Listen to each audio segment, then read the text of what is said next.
The billionaire wanted company for winter, but found a lifetime love before summer. She called him the most expensive traffic cone in Charleston. He was a tech billionaire blocking her champagne delivery.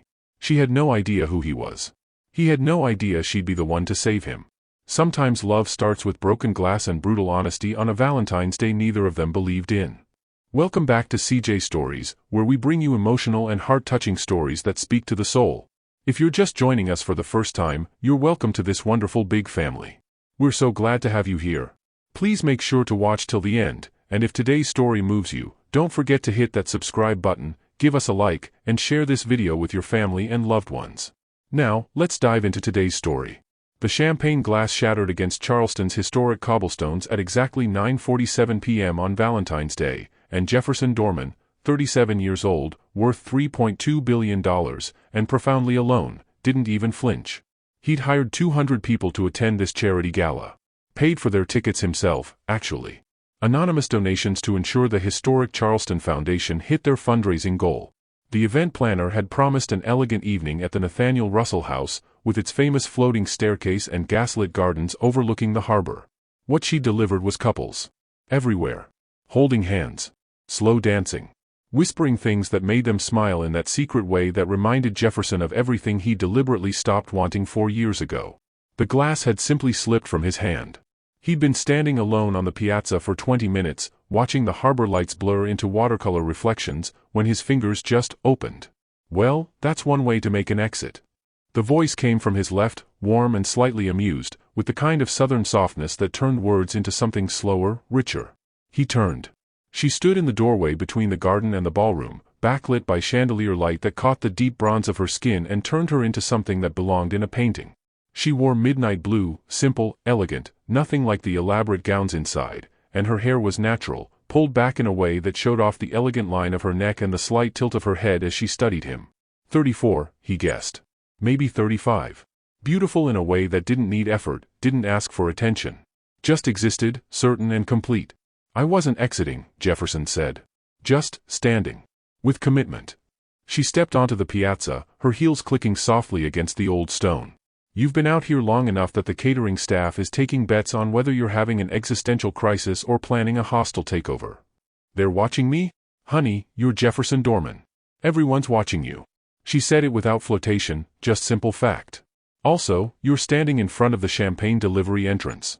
They're trying to restock the bar, but nobody wants to interrupt a billionaire's brooding moment. He looked behind him. Sure enough, a service door he hadn't even noticed. A young server peeked through the window, saw Jefferson looking, and immediately ducked out of sight. I'm blocking champagne, he said. During a Valentine's Day gala, she confirmed. At a fundraiser you basically bankrolled yourself, according to the whispers inside. So yes. You're the most expensive traffic cone in Charleston right now. Jefferson laughed. Actually laughed, something that felt rusty, unpracticed. I should move. Probably. But she didn't move either, just stood there studying him with eyes that seemed to see past the tuxedo, past the net worth, past whatever version of Jefferson Dorman existed in Forbes articles and TechCrunch profiles. Or you could tell me why a man who can buy anything he wants looks like he'd pay double to be anywhere but here. The question landed differently than he expected. Not invasive. Just direct. Honest in a way that made deflection feel pointless. I don't know what I'm doing here, he admitted. At this specific event, or in general? Both. She smiled then, not the practiced charity circuit smile he'd seen 100 times tonight, but something real, something that reached her eyes and made them soften. I'm Courtney. Courtney Haywood. I designed this event, so if you hate it, you can tell me directly. Save the Yelp review. Event designer. That explained the way she'd positioned herself in the doorway, the way her eyes had automatically scanned the garden when she stepped out, cataloging details he'd never notice. You did this? The gala, yes. Not Valentine's Day itself, that's above my pay grade. She moved to stand beside him, looking out at the view he'd been trying to appreciate for the last 20 minutes. Though if I had designed Valentine's Day, I would have made it less couple-centric. Maybe a celebration of all kinds of love. Friendships, families, the relationship you have with really good coffee. That sounds better than this. This is profitable, she said pragmatically. Couples pay premium prices for romantic venues on February 14th. It funds the foundation's preservation work for 6 months. Sometimes you design what people want, not what they need. Jefferson turned to look at her properly.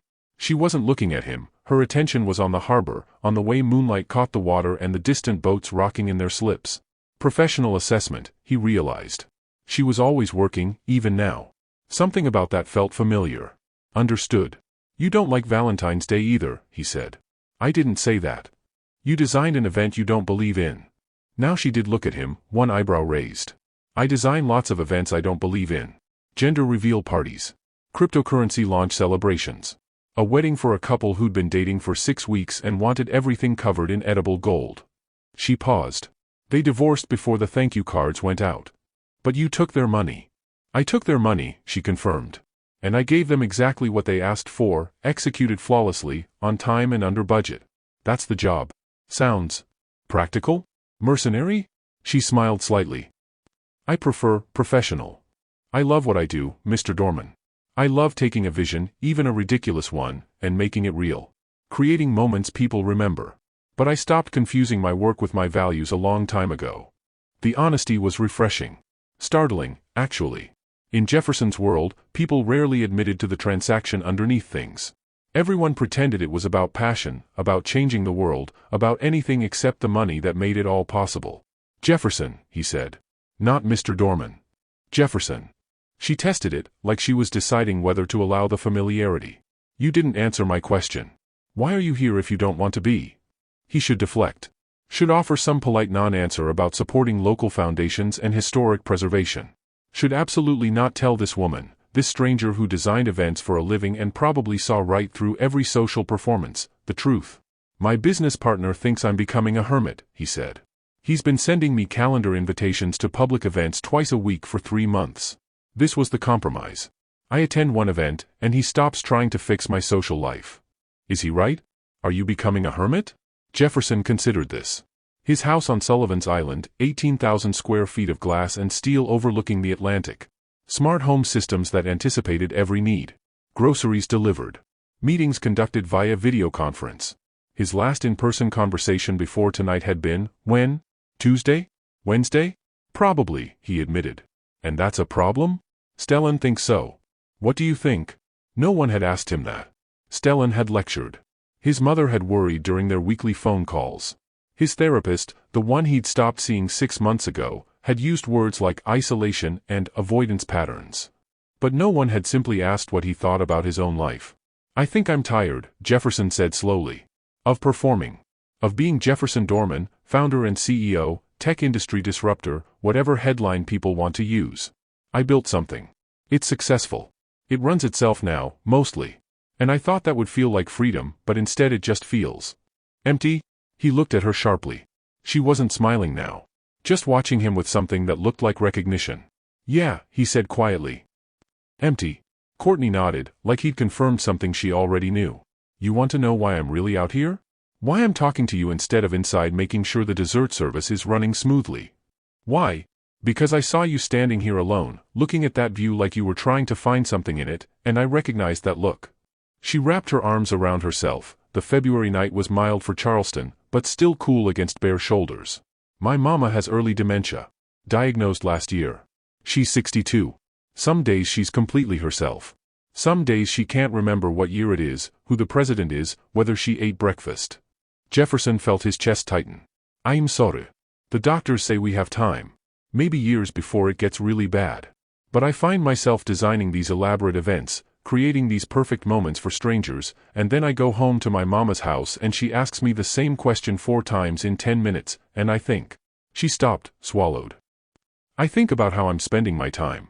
Whether I'm doing the right things. Being with the right people. Building the right life. And are you? I don't know. She smiled, but it was sad around the edges. I'm 34 years old. I own a successful business. I love my work. But I'm also single, living with my mother to help care for her, and designing Valentine's Day galas for couples who'll probably be divorced before their anniversary. So you tell me, am I winning or losing? The question hung in the cold air between them. Inside, someone had turned up the music. A jazz quartet playing something slow, romantic. Through the windows, Jefferson could see couples swaying together, lost in their own worlds. I was engaged once, he heard himself say. 4 years ago. Victoria. We'd been together since grad school. Everyone said we were perfect together, same social circles, same ambitions. She understood the demands of building a company. What happened? My father got sick. Pancreatic cancer. 6 months from diagnosis to... He stopped, breathed. She was supportive at first. Said all the right things. But when it became clear he wasn't going to recover, when I started spending more time in hospice than in board meetings, she sat me down and told me I needed to prioritize better. Focus on the future, not the past. She said that? Courtney's voice had gone sharp. While your father was dying? She thought she was being practical. Victoria was always practical. Jefferson smiled without humor. Turns out I didn't find that quality as attractive when it applied to my father's life expectancy. I gave her the ring back the same week we buried him. Good. The single word, fierce and certain, made him look at her. Anyone who can't understand putting family first doesn't deserve you, Courtney said flatly. I don't care how practical she thought she was being. That's not practical. That's just cold. Something in Jefferson's chest loosened. Stellan had sympathized. His mother had never liked Victoria anyway. His therapist had helped him process the grief and the breakup simultaneously. But no one had just taken his side like that. Instant absolute. Thank you, he said. For what? For being angry on my behalf. No one's done that before. Courtney shook her head. Then you've been surrounded by the wrong people. A service door opened cautiously. A young woman in catering uniform peeked out. Ms. Haywood? Sorry to interrupt, but we're having a situation with the chocolate fountain. What kind of situation? The mechanical kind. It's making a noise like a garbage disposal eating silverware. Courtney sighed. Of course it is. She turned back to Jefferson. Duty calls. Try not to break any more glasses, they're historic and cost more than my car. She started toward the door, then paused. Turned back. Jefferson. Yeah? If you're going to be a hermit, at least be a hermit who's chosen it intentionally. Not one who's hiding because being around people reminds you of what you lost. Her eyes were gentle but direct. You seem like someone who's forgotten what it feels like to enjoy company. That's something worth remembering. Then she was gone, disappearing through the service entrance with the kind of efficient grace that suggested she spent half her life solving emergencies in high heels. Jefferson stood alone on the piazza again. The champagne glass still glittered in pieces at his feet. Inside, couples danced and laughed and celebrated a holiday he'd actively avoided for 4 years. But something had shifted. The emptiness was still there, that hollow feeling that had become so familiar he'd stopped noticing it most days. But now there was something else too. Curiosity. He wanted to know more about the woman who designed events she didn't believe in and cared for her mother and called out strangers for blocking champagne deliveries. Who'd looked at him and seen past the net worth to the loneliness underneath. Who'd been angry on his behalf about something that happened 4 years ago. Jefferson pulled out his phone. Opened a text to Stellan. I'm at the gala. Met someone. Actual conversation. You win this round, ***. The response came back in seconds. Who? Details. Did you get her number, ***. He hadn't. Of course he hadn't. But Courtney Haywood had designed this event, which meant her company information would be in the Foundation's records. Which meant... Jefferson smiled, a real smile this time, the kind that felt like muscles remembering old patterns. He'd spent 4 years deliberately isolating himself, convinced that solitude was safer than connection, that emptiness was preferable to the risk of loss. But standing in the February cold, surrounded by broken glass and the distant sound of a dying chocolate fountain, something in him had woken up. He didn't know what happened next. Didn't know if Courtney Haywood would want to hear from him again, didn't know if this strange connection he felt was mutual or just the product of a lonely man projecting meaning onto a kind stranger's attention. But for the first time in 4 years, Jefferson wanted to find out. Inside, the music swelled. Couples spun across historic floors. Champagne flowed, once someone finally got past the expensive human traffic cone blocking their delivery entrance. And in Charleston's February night, a 37-year-old billionaire who'd stopped believing in much of anything found himself believing in possibility. Just a little. Just enough to matter. Don't forget to hit the subscribe button for more emotional and heart-touching stories that speak to the soul, and share your thoughts in the comments to tell us which story you want to hear next. Now let us continue. 3 days after Valentine's Day, Jefferson did something he hadn't done in 4 years. He called a woman he actually wanted to talk to. Haywood Events, this is Courtney. Professional. Efficient. He could hear keyboard clicking in the background. She was multitasking, probably answering emails while fielding calls. It's Jefferson Dorman. From the gala. The typing stopped. The billionaire who blocked my champagne delivery? A smile in her voice now. Did you break something else that needs replacing? No. Why was this harder than negotiating acquisition deals? I wanted to thank you for the conversation. It's been a while since anyone spoke to me like a person instead of a portfolio. You're welcome. Though I'm pretty sure therapists charge more for that service. Are you always this direct? Would you prefer I wasn't? No, Jefferson said, surprised by how much he meant it. I really wouldn't. A pause. He could hear her breathing, could almost see her deciding something. I'm at Waterfront Park, she said finally. Doing a site evaluation for a spring wedding. If you're not too busy running the tech world, you could come tell me why you really called. 20 minutes later, Jefferson found her standing at the pineapple fountain, tablet in hand, photographing angles. Late February sun caught the harbor beyond, turning the water silver. She wore jeans and a cream sweater, her hair loose today, moving in the salt breeze. She looked up when his shadow crossed her tablet screen. You came. You invited me. I suggested a location. That's different than an invitation. But she was smiling. What do you really want, Jefferson? Coffee, he said. With you. As two people who both seemed to hate Valentine's Day but ended up at the same event anyway. I didn't hate it. I just didn't believe in it. Is there a difference? Massive. She saved something on her tablet, slipped it into her bag. I can do coffee. But I need to stop by my mama's house first, make sure she took her morning medication. That okay? Of course. Courtney's mother lived in a shotgun house in Radcliffe Borough, painted Charleston green with white trim. Small, historic, meticulously maintained. Wind chimes hung from the porch, catching light and sound. Mama? Courtney called, unlocking the door. It's me.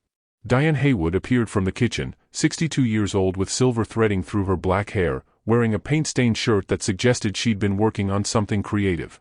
Her eyes were clear today, alert, present. Baby girl, you didn't tell me you were bringing company.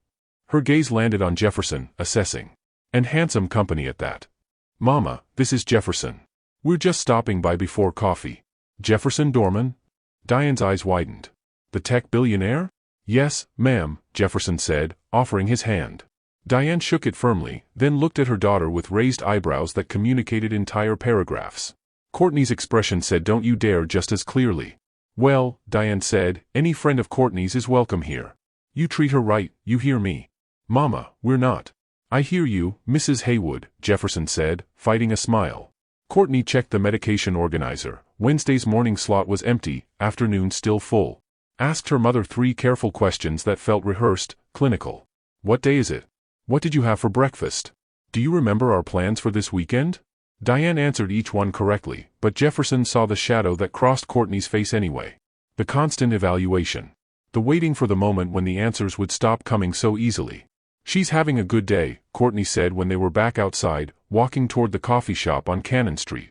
You can always tell. On bad days, she gets defensive about the questions. Tries to hide that she doesn't know. How often are the bad days? More often than they used to be. She was quiet for a moment.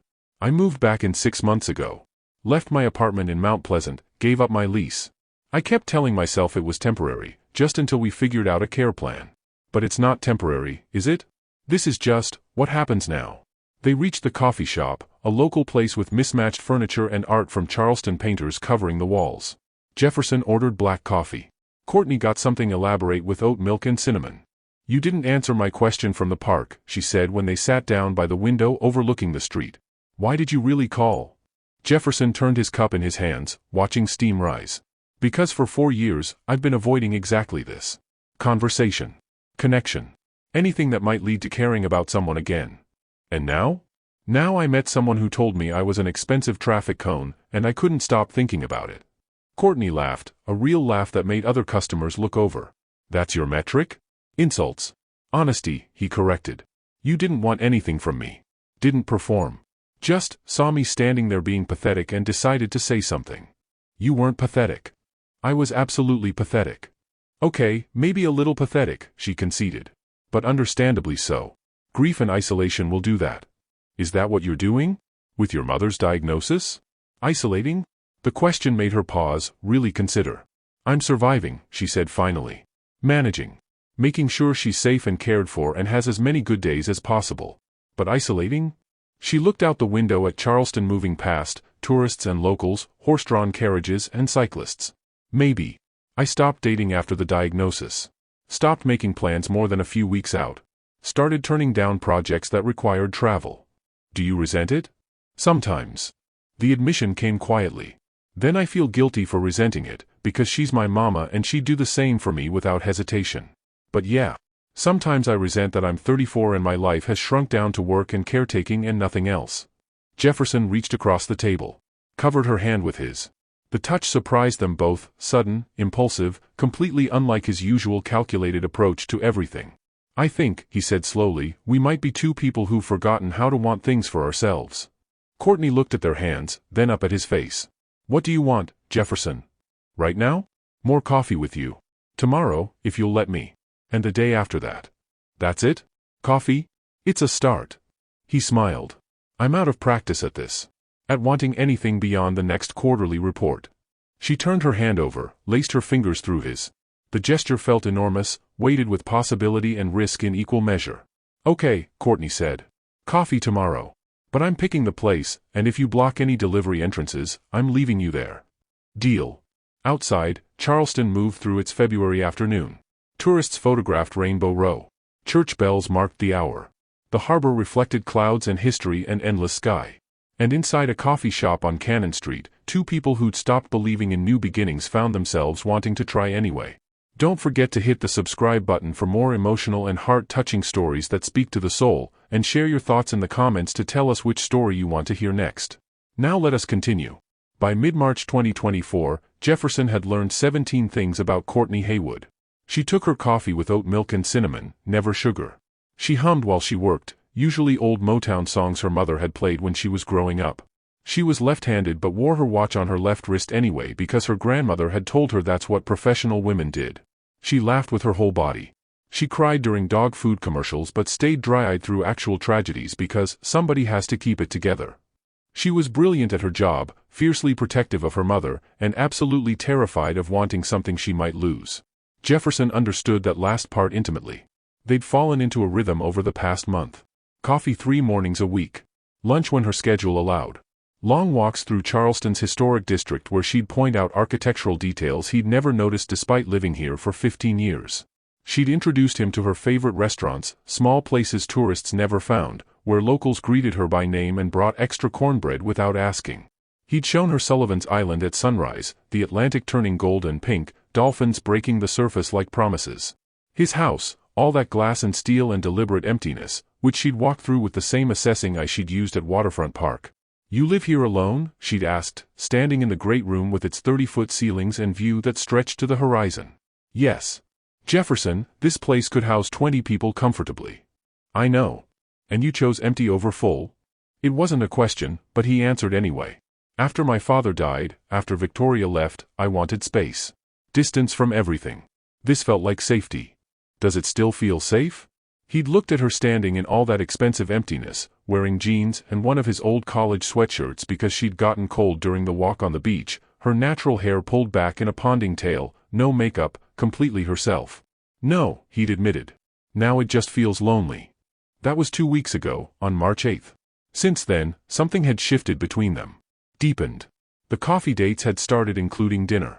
The walks had grown longer, stretched into evenings where they'd find themselves on her mother's porch at midnight, talking about everything and nothing until Diane's porch light flicked on and off, the universal mother signal for, get inside or take it somewhere else. They hadn't kissed yet. Hadn't crossed that line from friendship into whatever came next. But the wanting was there, building like pressure, like a storm gathering offshore. Jefferson was terrified of it. And then March 22nd happened. Courtney had been planning the spring wedding at Waterfront Park for 3 months. 200 guests, ceremony at sunset, reception under the stars. Everything perfect, everything timed to the minute. Jefferson had offered to attend as moral support. She'd laughed and told him absolutely not, that watching her work was like watching someone defuse a bomb while pretending everything was fine. But at 4:47 p.m., his phone rang. Jefferson. Her voice was shaking. I need you. He was in his car in 30 seconds. He found her at Waterfront Park, standing near the pineapple fountain, phone pressed to her ear, free hand pressed to her forehead. The wedding setup was half complete around her, chairs arranged, floral arches being assembled, string lights waiting to be hung. A coordinator hovered nearby, tablet in hand, looking anxious. Courtney saw him and her entire body sagged with relief. I'll call you back, she said into the phone, then hung up. Walked straight into Jefferson's arms and let him hold her while she shook. What happened? My mama. The words came muffled against his chest. I called to check on her during setup. She didn't answer. I called the neighbor, Mrs. Chen from 2 houses down, and asked her to go look. Mama was in the backyard, still in her nightgown, trying to plant tomatoes. In March. At 4 in the afternoon. She didn't know what day it was, didn't remember that I'd left for work, didn't. She stopped, breathed. She thought it was 2015. She kept asking where my daddy was.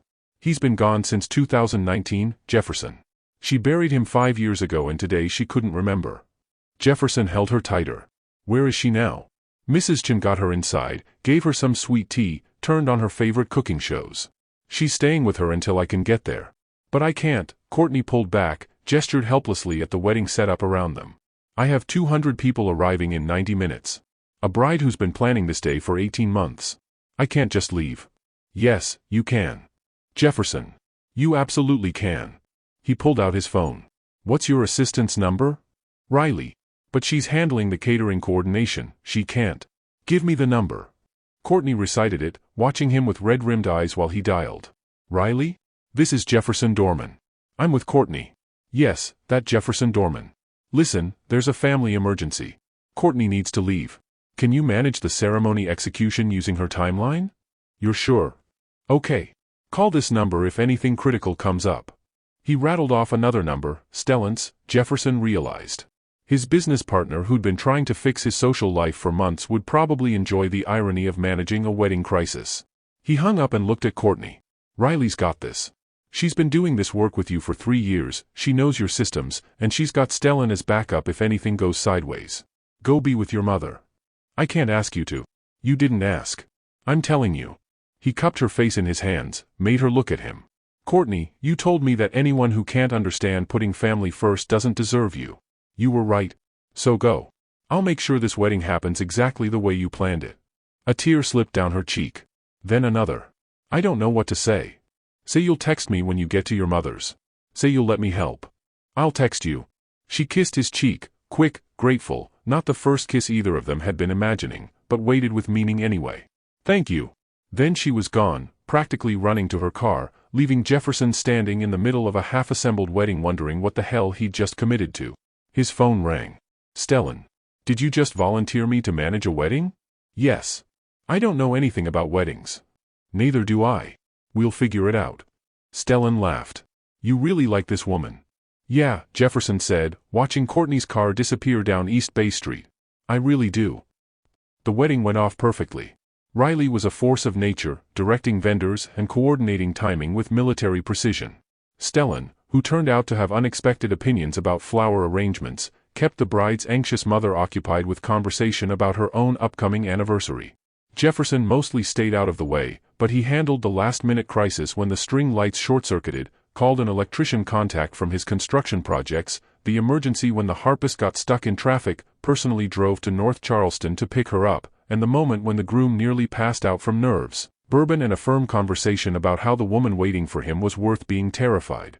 By 9 p.m., the couple was married, guests were dancing, and Jefferson was sitting on a bench near the harbor, watching the reception from a distance, when his phone buzzed. Courtney, she's okay. Scared when she realized she'd lost time, but okay. Mrs. Chen is staying the night. I'm staying too. How's the wedding? ***. Jefferson, perfect. Riley's a genius. Stellan discovered a passion for event coordination. The couple is happy. You did good, ***. Courtney, you did good. I don't know how to thank you, ***. Jefferson, let me take you to dinner. Tomorrow night. Somewhere nice. A real date, not just coffee, ***. The 3 dots appeared, disappeared, appeared again. Jefferson's heart hammered against his ribs. Courtney, yes. Tomorrow. 7 p.m., ***. Jefferson, I'll pick you up. He took her to Husk, the restaurant housed in a Victorian mansion on Queen Street. She wore a dress the color of burgundy wine, her hair down, gold earrings catching candlelight. She was beautiful, had always been beautiful, but tonight she looked at him like he was something more than a billionaire who'd blocked her champagne delivery. She looked at him like he mattered. They talked through appetizers and entrees, through wine and the kind of comfortable silence that only comes when people have moved past performing. She told him about her mother's diagnosis, about the neurologist who'd explained that early-onset dementia was progressive, incurable, cruel in its randomness. Some days clear as glass. Some days lost in fog. I'm going to lose her, Courtney said quietly, turning her wine glass between her fingers. Not today, maybe not this year, but eventually. She'll stop recognizing me. Stop knowing who she is. And I'll have to keep showing up anyway, keep being her daughter even when she can't remember having one. I know. Jefferson reached across the table, took her hand. My father had 6 months. 6 months of steady decline, of watching him disappear piece by piece while his body kept going. By the end, he didn't know me either. Kept calling me by his brother's name, asking for people who died decades ago. How did you stand it? I didn't. Not well, anyway. He smiled without humor. That's why Victoria left. She was right that I stopped being present for anything except his hospice room. I just disagreed that the solution was to abandon him. Courtney squeezed his hand. She was wrong. About all of it. So are you, about one thing. What? You said you're going to lose your mother. But Courtney, you're still here. Still showing up. Still loving her through every bad day and good day and all the confusion in between. That's not losing. That's the opposite. Her eyes filled. It doesn't feel like winning. No, he agreed. It feels like breaking. But you're doing it anyway. That's everything. She stood suddenly, still holding his hand. Take me home. Courtney. Your home. The lonely glass house on Sullivan's Island. Take me there. Jefferson's heart stopped. Are you sure? I'm 34 years old, she said. I've spent the last year watching my mama forget pieces of herself. Watching time steal things we can't get back. And I'm tired of being afraid to want things, Jefferson. I'm tired of protecting myself from loss by refusing to have anything worth losing. He stood, threw cash on the table, too much, probably, but he couldn't make himself care about counting. Let's go. The drive to Sullivan's Island took 20 minutes. Neither of them spoke. Courtney kept her hand in his, her thumb tracing circles against his palm that felt like prayers, like questions, like promises neither of them was ready to name. His house rose against the night sky, all glass and angles, the ocean beyond it endless and dark. Jefferson unlocked the door. Led her inside. The great room stretched vast and empty, moonlight through the windows turning everything silver. I'm falling in love with you, he said, the words escaping before he could calculate the risk. I know it's only been 5 weeks. I know we're both carrying damage and fear and all the reasons this could go wrong. But Courtney, I'm falling in love with you anyway, and I needed you to know before. She kissed him.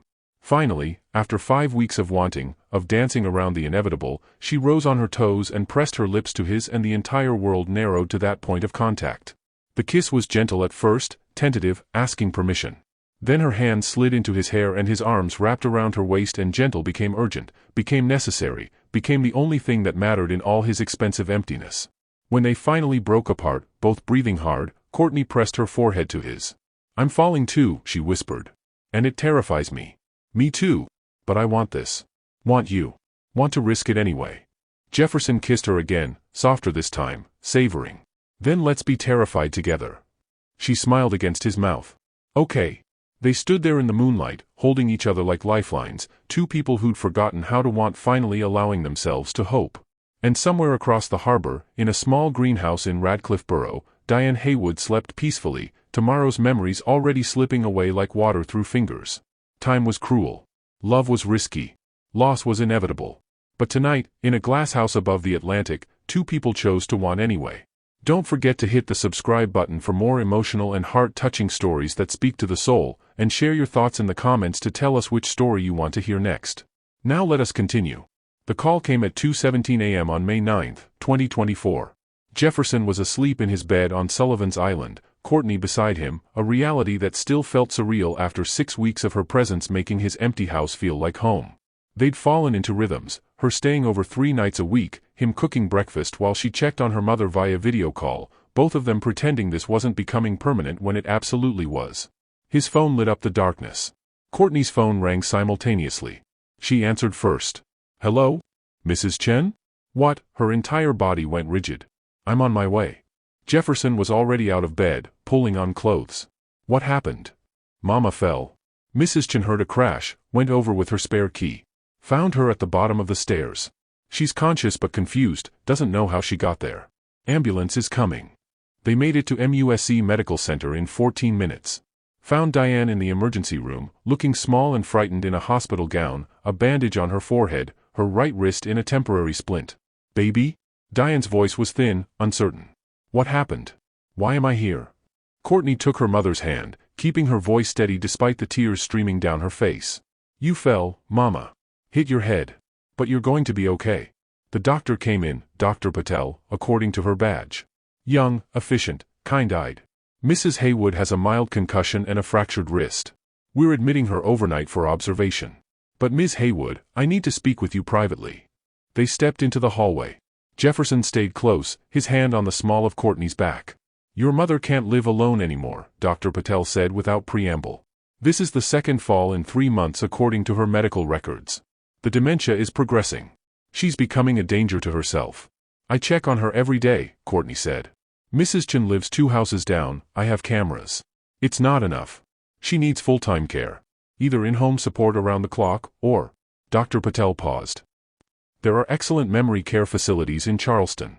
I can provide recommendations. No. The word came out sharp, absolute. I'm not putting my mama in a home. Ms. Haywood. I said no. Courtney's hands were shaking. Thank you for your medical opinion, Dr. Patel, but I'll handle my mother's care. She walked back into the room, leaving Jefferson and the doctor in the hallway. She's going to burn out, Dr. Patel said quietly. I've seen it 100 times. Devoted children who think love is enough. It's not. This disease doesn't care how much you love someone. Jefferson nodded, feeling something cold settle in his chest. I'll talk to her. But when he entered the room, Courtney was curled in the chair beside her mother's bed, holding Diane's uninjured hand, and the look on her face stopped him. She wasn't going to listen. Not tonight. Maybe not ever. Over the next 3 weeks, Courtney moved back into her mother's house full-time. Gave up the nights at Sullivan's Island, the mornings waking up beside Jefferson, the illusion that she could have both her mother and her own life. Jefferson tried to help. Hired a private nurse for daytime hours. Had his assistant research the best memory care facilities despite Courtney's refusal. Showed up at the greenhouse every evening with dinner, with groceries, with his presence. Courtney accepted the nurse. Refused everything else. I don't need you to fix this, she said on May 28, standing in her mother's kitchen while Diane napped upstairs. She looked exhausted, shadows under her eyes, weight dropping off her frame, the light in her eyes dimming. I need you to understand that some things can't be fixed. I'm not trying to fix it. I'm trying to help you survive it. By throwing money at the problem? By researching facilities I've already said I won't consider. By giving you options, Jefferson said, struggling to keep his voice level. Courtney, you're destroying yourself. You've lost 8 pounds in 3 weeks. You're not sleeping. You canceled 4 client projects because you can't leave your mother for more than 2 hours. She's my mother, Jefferson. I know that. I watched my father die, remember? I know exactly what it costs to be the one who stays. But I also know that you can't pour from an empty cup, and yours has been empty for weeks. Courtney's eyes filled. What do you want me to do? Put her in some sterile facility where she'll be terrified and confused and I'll visit on weekends like she's already gone. I want you to consider that there are people trained for this. People who can give her round-the-clock care without sacrificing their entire life. I want you to acknowledge that martyring yourself doesn't help her. Don't. Her voice went cold. Don't you dare make this about martyrdom. This is about being her daughter. About showing up. About not abandoning the person who raised me just because it's hard. The words landed like a slap. Jefferson stepped back. Is that what you think I did? He asked quietly. Abandon my father because it was hard? No. Jefferson, that's not. That's exactly what you just implied. That putting someone in professional care equals abandonment. I didn't mean. Yes, you did. He grabbed his keys from the counter. My father spent his last 2 weeks in hospice care, Courtney. Professional, round-the-clock care that gave him dignity and pain management I couldn't provide at home. And Victoria told me that made me weak. That real love would have kept him home no matter what. I'm not Victoria. No, but you're making me feel just as judged for suggesting there might be another way. He stopped at the door, looked back at her. I love you. I told you that a month ago and I meant it. But I can't watch you disappear into this guilt and exhaustion and call it love. I can't be with someone who thinks suffering alone is somehow more noble than accepting help. Then maybe you shouldn't be with me at all. The words hung in the air between them, cruel, desperate, meant to hurt because she was hurting and didn't know what else to do with the pain. Jefferson nodded slowly. Maybe you're right. He left. Drove back to Sullivan's Island through late May darkness, to his glass house that had briefly felt like home and now felt exactly like what it was, expensive, empty, and cold. His phone rang 30 minutes later. Courtney's name on the screen. He didn't answer. At 3 a.m., Jefferson sat on his deck overlooking the Atlantic, holding his phone, reading the text that had come through an hour ago. Courtney, I'm sorry. I'm so sorry. I didn't mean it. I'm scared and exhausted and I took it out on you and that's not fair. Please call me. Please, ***. He wanted to. God, he wanted to call her, drive back, hold her while she cried and tell her it would all be okay. But it wouldn't be okay. Not unless she let it be. His phone buzzed again. Stellan, heard you and Courtney had a fight. You okay? Jefferson, how did you hear? Stellan, Riley told me. The event coordinator Grapevine is apparently very efficient. She's worried about Courtney. Jefferson, so am I. Stellan, you love her. Jefferson, yeah. Stellan, so don't give up. Just, give her space to figure out she's wrong. Jefferson smiled despite everything. That's your advice? Wait for her to admit I'm right, ***. Stellan, worked on my wife. Took 3 years, but she eventually admitted I was right about the kitchen remodel. Jefferson, this is slightly more serious than a kitchen remodel. Stellan, same principle. Love, patience, and knowing when to step back so they can step forward. Jefferson looked at Courtney's text again. At the apology, at the fear underneath it. He typed slowly. Jefferson, I love you. I'm not going anywhere. But I can't help you until you're ready to be helped. Take the time you need. I'll be here. Her response came immediately. Courtney, I love you too. And I'm so sorry. It wasn't resolution. Wasn't a solution. But it was something. In the darkness before dawn, Jefferson sat alone and let himself hope that sometimes love meant stepping back so the person you loved could find their way forward. Even when it hurt. Especially then. Don't forget to hit the subscribe button for more emotional and heart-touching stories that speak to the soul, and share your thoughts in the comments to tell us which story you want to hear next. Now let us continue. June came to Charleston with heat and humidity that turned the air thick as syrup. Jasmine bloomed in gardens. Tourists flooded the historic district. The harbor reflected endless blue sky. And Jefferson Dorman, 37 years old and worth $3.2 billion, spent 2 weeks learning everything he could about dementia care. He wasn't trying to fix Courtney's problem.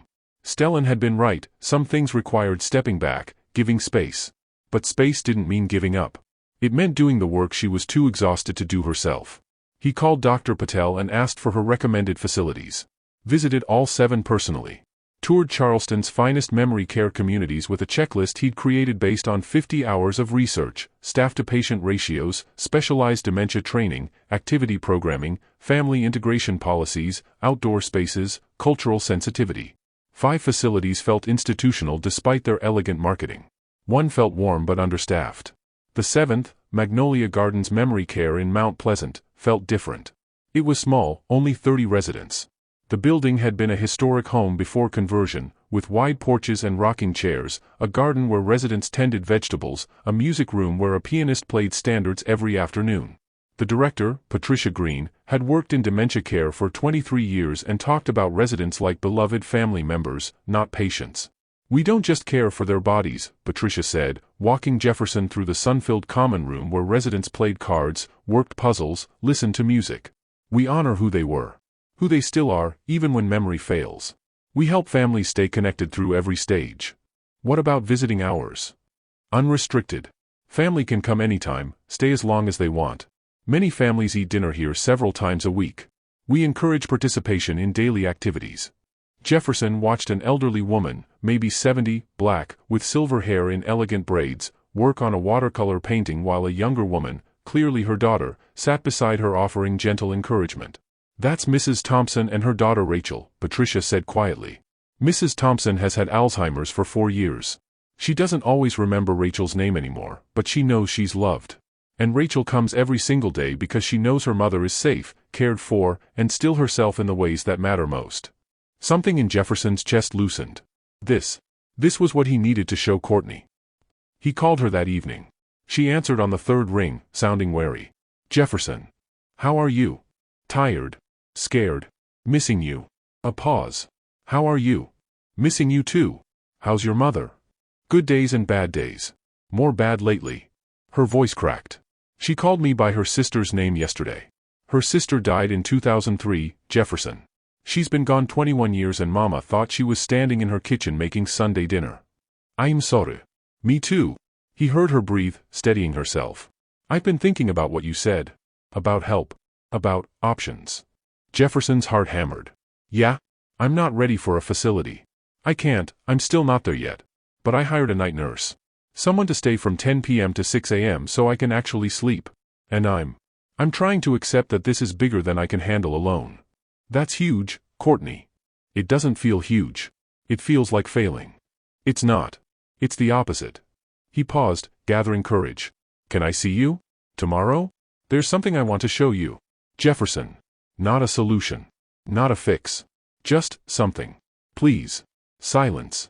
Then, okay. Tomorrow. He picked her up at noon on June 15th, exactly 4 months after they'd met. She looked thinner, more fragile than he'd ever seen her, but her eyes lit up when she saw him standing on her mother's porch. Hi, she said softly. He wanted to kiss her, to pull her into his arms and never let go, but settled for taking her hand. Your mom okay with the daytime nurse? For a few hours. Where are we going? Mount Pleasant. Trust me? She studied his face, then nodded. Always. The drive took 20 minutes. Courtney didn't ask questions, just held his hand and watched Charleston pass by the windows. When they pulled into Magnolia Gardens' circular drive, she stiffened. Jefferson, what is this? Just look. Please. That's all I'm asking. Patricia Green met them at the entrance, warm and professional. Ms. Haywood, I'm so glad you could come. Your Jefferson has told me about your mother.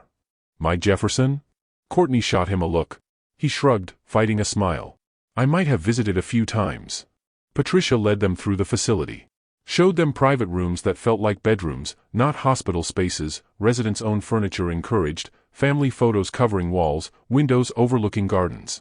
The activity room where residents painted, did pottery, listened to live music. The dining room where meals were served family-style at small tables, encouraging conversation and connection. We have a resident, Mrs. Thompson, whose daughter visits every day, Patricia explained. Even on the hard days when her mother doesn't recognize her. Because she knows her mother is safe, engaged, cared for by people who understand this disease. And on the good days? They paint together, have lunch, walk in the garden. The good days are possible because the daughter isn't drowning in exhaustion. Courtney's eyes filled. I can't afford this. Actually, Jefferson said quietly, you can. I've arranged. No. She stepped back. Jefferson, no. I can't let you pay for my mother's care. We're not even together right now, I can't. Stop. He took both her hands, made her look at him.